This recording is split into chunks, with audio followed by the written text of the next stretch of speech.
১৪৪ ধারার মধ্যে বিক্ষোভ, হামলা, অগ্নিসংযোগের ঘটনায় খাগড়াছড়িতে থমথমে পরিস্থিতি বিরাজ করছে। এই মুহূর্তে সেখানে আছেন রিপোর্টার জিতেন বড়ুয়া। সরাসরি যাচ্ছে তার কাছে। বড়ুয়া, খাগড়াছড়ি পার্বত্য জেলা এখন উত্তাল জনপদে পরিণত হয়েছে। এক মারমা স্কুল ছাত্রীর গণধর্ষণের ঘটনার পরিপ্রেক্ষিতে যুগ্ম ছাত্র জনতা খাগড়াছড়ি সহ আজ থেকে খাগড়াছড়ি সহ ৩ পার্বত্য জেলায় অনির্দিষ্টকালের জন্য সড়ক অবরোধের ঘোষণা দিয়েছে। গতকাল রাতে ঢাকা থেকে এই ঘোষণা দেওয়া হয়। এদিকে খাগড়াছড়ি পৌরসভা এবং সদর উপজেলা সহ গুইমারা উপজেলায় এখনো ১৪৪ ধারা বলবৎ রয়েছে।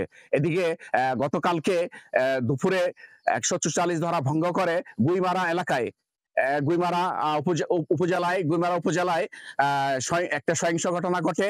সেখানে এক সেনা কর্মকর্তা সহ পুলিশ, সাংবাদিক সহ ১৩ জনের মতো আহত হয় এবং নিহত হয়েছে ৩ জন। কিন্তু এখন পর্যন্ত স্থানীয় প্রশাসন খাগড়াছড়ির সাংবাদিকদেরকে নিহতের কোনো পরিচয় দেয়নি। আমরা যখন খাগড়াছড়ি হাসপাতালে গিয়েছিলাম তখন নিরাপত্তা বাহিনীর লোকজন আমাদেরকে প্রবেশ করতে দেয়নি, সাংবাদিকদেরকে প্রবেশ করতে দেয়নি।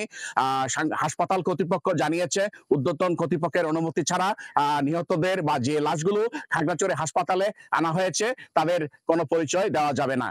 এদিকে খাগড়াছড়িতে এখনো জনজীবন স্থবির হয়ে পড়েছে। সকাল থেকে কোথাও কোনো ধরনের গাড়ি ঘোড়া চলছে না। লোকজন যারা অফিস আদালতে যাতায়াত করছে তাদেরকে নিরাপত্তা বাহিনীর কাছে পরিচয়পত্র শো করে তাদেরকে অফিস আদালতে যেতে হচ্ছে। অপরদিকে খেটে খাওয়া মানুষরা এই ৩-৪ দিনের অবরোধের কারণে দুর্বিষহ জীবনযাপন করছে।